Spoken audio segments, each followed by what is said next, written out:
Do you want to experience the thrill of a Packers game at Lambeau Field? If so, be sure to get your game tickets from the longtime trusted source in Wisconsin, Ticket King.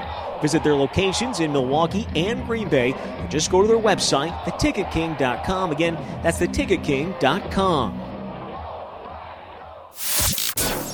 And now, for fans of the 13-time NFL champion Green Bay Packers, this is Cheesehead TV Live. Cheetahs don't stretch and neither do we. I think you're an idiot. And I mean that with the most respect possible that I can give to an idiot. Packers Hall of Fame quarterback Jay Cutler. It's not as fun to say as Equinemius. That is a perfect example of a wrong opinion. Ring the bell. All right, everybody, welcome back to Packers fans worldwide, especially those in Tempe. Here at the Watershed. We're back at the Watershed. Yeah. It is Cheesehead TV Live. Jason Perone and Jeremy VanDerLinden of Cheesehead TV. What's up, partner? You know, just on the internet trying to dig the inactives back up because I lost them, and I will have that in a moment for Who everyone. cares? I'm good, man. I'm great. I don't want to talk about it. You don't want to? No, I don't want to talk about it. What should we talk about? We've waited a few extra days for Packers football. It is finally here. It is the vaunted Green Bay Packers Dallas Cowboys rivalry, which comes to life for at least 3 hours, maybe more if it goes into overtime, which it probably will, knowing these two teams. And once again, they're playing at Jerry World in Dallas, which is the second home of one Mr. Aaron Charles Rodgers. You mean the owner of the Cowboys? The owner of the Cowboys. I love that meme that came out that showed the two of them side by side. It said the owner of the Dallas Cowboys and some old guy in a suit. That was my favorite. that was definitely my favorite. For sure. I don't know what's going on in the chat, but they're talking about vanilla glazed. Oh, they've been talking ribs. about barbecuing and such. This is what happens when the game is too late. Everybody's gotten bored, and their afternoon has already been consumed by food, and they've moved on to other things. So remember, if you're in the chat, make sure you hit the like button on the show. Thank you so much for joining us. And if you don't hit the like button, we will find you, and we will change your mind. So go ahead and hit the down button if you really feel it's necessary, but you probably shouldn't. We might not change your mind. I don't know. But we will find you. All right, so let's start with the obvious here. You know, the big storyline, the inactives, which have just come out not too long ago. I'm ready. We know who the Packers inactives are. Do we have the Dallas Cowboys inactives? Yes, as well? I do. Luke Gifford, linebacker. Joe Jackson, defensive end. Adam Redmond, the center. Devin Smith, wide receiver. Tyron Smith, offensive tackle. That's a big one. Ced Wilson, wide receiver. And Antoine Woods, defensive tackle. So, obviously, Tyron Smith is a big one. That is huge for the Packers. He will not play today. But, unfortunately, La'el Collins will play today. He's active. He's active. He's active. He'll play. Okay, so La'el Collins is going to be the right tackle. Tyron Smith is not in there at left tackle. That's more of a pass rush thing. And the one thing that the Packers did not do, and we'll get to this when we go on the defensive side of the ball, and the keys is pressure the quarterback against the Eagles. It's got to change this week. Yeah, absolutely. I like to, I want to kind of just like move on from the Eagles game and pretend it didn't happen because there was so much sloppiness going on there, especially defensively. When there was so much to be happy about with this defense in the first few games of the season, then they play the Eagles, and it doesn't feel so great. Can't get to the quarterback, can't stop the run. And it wasn't a matter of they couldn't get to the quarterback. They weren't passing the ball much, and when they did, it was very quick. Carson Wentz is a big guy, and he's athletic, so that's the way it goes. They're going to face another athletic quarterback, not as big, but Dak Prescott. Dak Prescott has only actually been sacked he's only been sacked once a game, literally once a game, 4 times this season.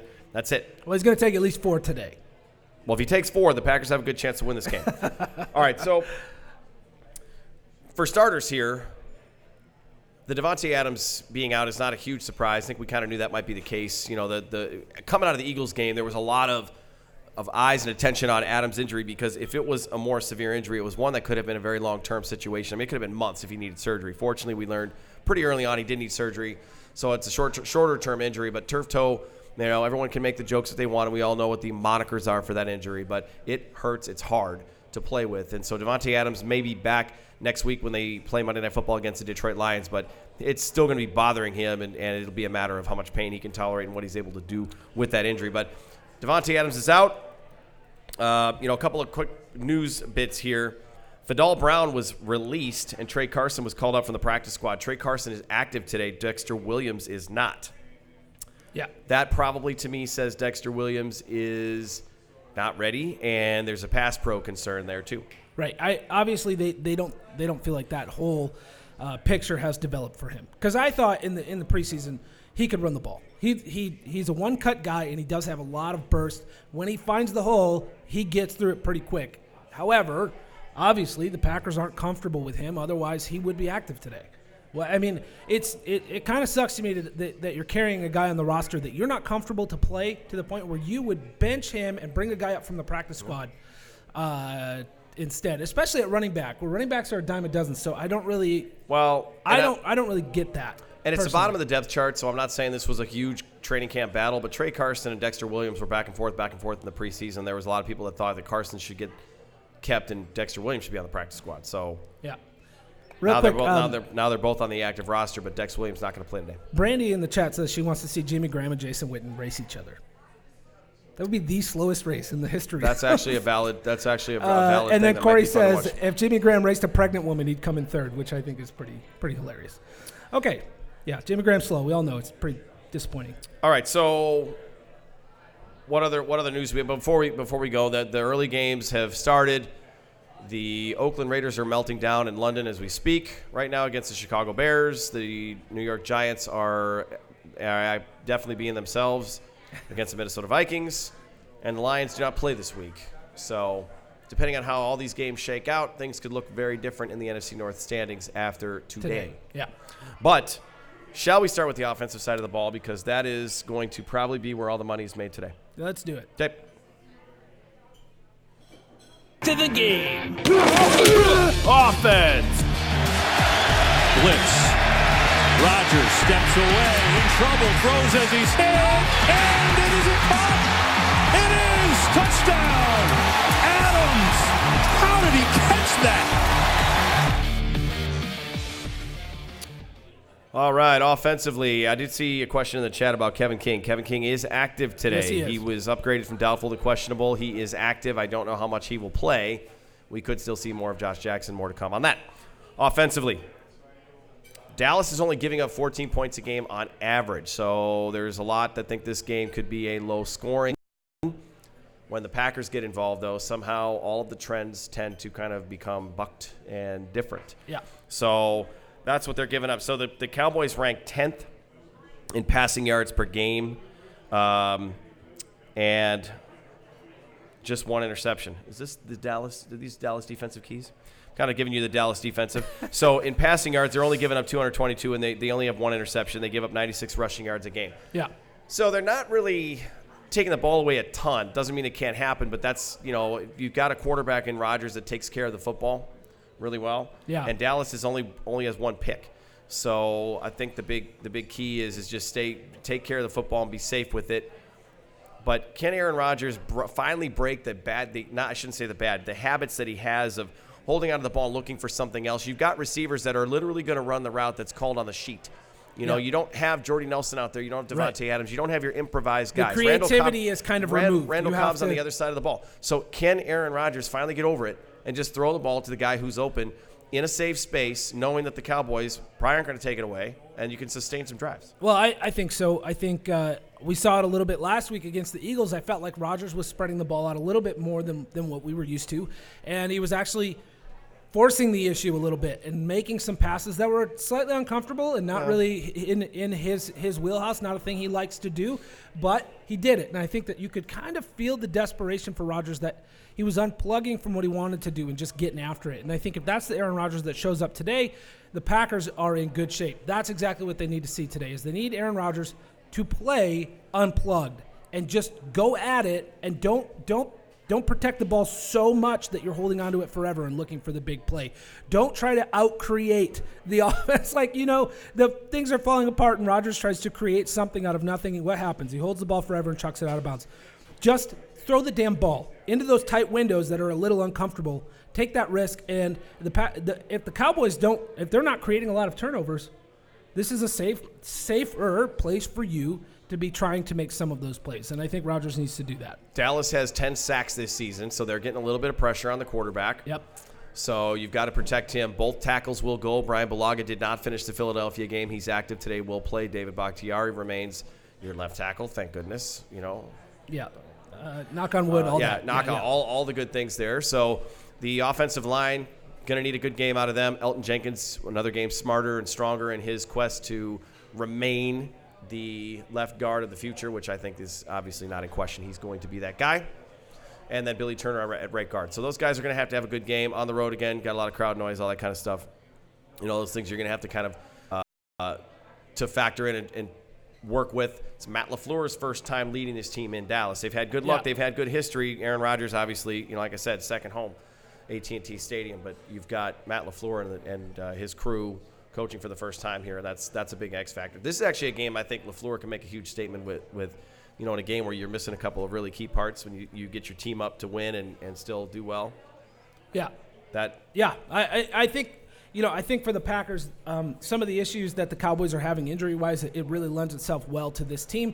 In a moment when they really need to get that offense rolling and they need the defense to get back to what they were in the first 3 weeks, I think this is a good place for them because with no Smith at tackle, they are going to be able to get after Dak.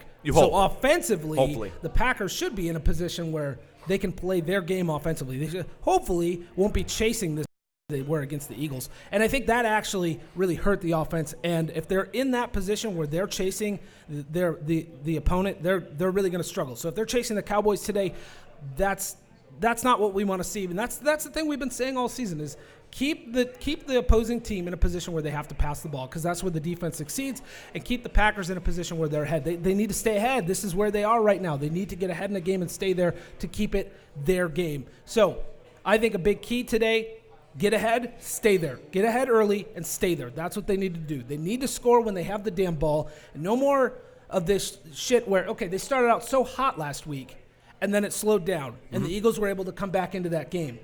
I want to start seeing this offense even out. Packers right? And I've been asking for this for 4 weeks now. So week 5, it's going to even out this week. Packers have been an ebb and flow team for a long time. Well, I believe this is the week. This is the week, Jason, where offensively things are going to even out and the roller coaster will stop and they'll actually play consistent football on that side of the ball. Well, you would hope so. So a place where you can probably maybe find some success here is with Dallas corners. Yeah. Right? The Dallas corners they're okay, but Anthony Brown. Yeah.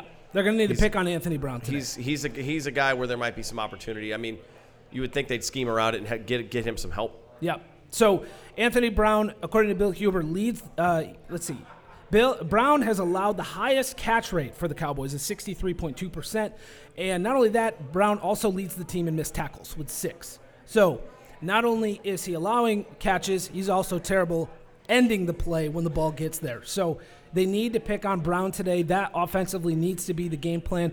I mean, one of the other keys we have here is they need to spread the ball around, but don't be surprised to see Anthony Brown being the guy trying to defend wherever that football ends up today. Well, Devontae has no touchdowns so far this year. So, I mean, he obviously creates for other guys, and other guys are open and scoring because of where he is on the field. Right. But Adams isn't the guy getting into the end zone, so it's not like there's guys that can't score. Right. So somebody else can get in the end zone. But the important thing is they don't have Adams today to get downfield to be in position to get in the end zone. They're going to need to spread it around today to get into the red zone. They're really going to need to spread the ball out a bit and use some of these guys that Rodgers has shown that he's not comfortable with. He doesn't throw the ball to MVS quite enough.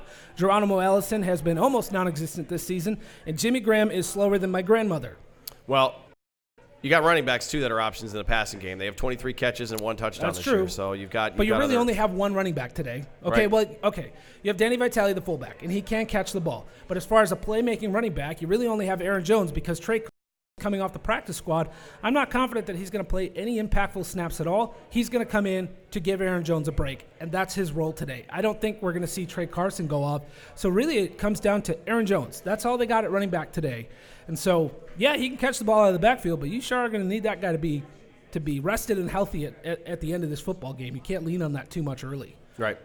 No, absolutely. So offensively, score a lot of points every time you have the ball. Yep. So they'd then conceivably put up, 49, 50 points? I think our stream has ended. Oh, okay. Did we lose the stream? Yeah, I think so. It'll come back. Okay. Sorry, I got distracted by technology in front of me. Oh, it's all right. Video disappeared. Or let me know when we're back. Okay, I will.